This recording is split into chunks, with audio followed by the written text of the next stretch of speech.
नमस्कार, बहुत स्वागत है एसीएन 24 न्यूज में। मैं हूं आपके साथ हेमंत। चलिए इस वक्त की बड़ी खबर पर नजर डालते हैं।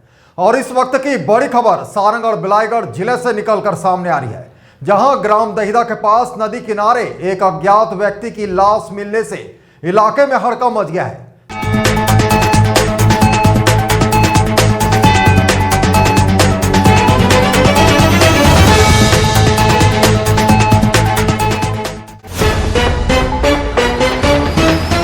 जानकारी के अनुसार मृतक की उम्र लगभग 50 से 60 वर्ष के बीच आंकी जा रही है, जिसकी अब तक शिनाख्त नहीं हो सकी है। पुलिस के मुताबिक मृतक के गले में बाजारू माला और कमर में हरे रंग की चड्डी पहनी हुई थी।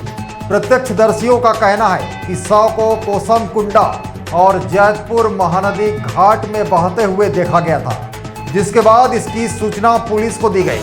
फिलहाल कोसीर थाना पुलिस ने मर्ग कायम कर जांच शुरू कर दी है।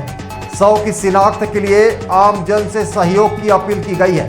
यदि किसी के पास मृतक से जुड़ी कोई जानकारी हो तो तत्काल कोसीर थाना से संपर्क करने का आग्रह किया गया है। फिलहाल पोस्टमार्टम रिपोर्ट के बाद ही मौत के कारणों का स्पष्ट खुलासा हो सकेगा।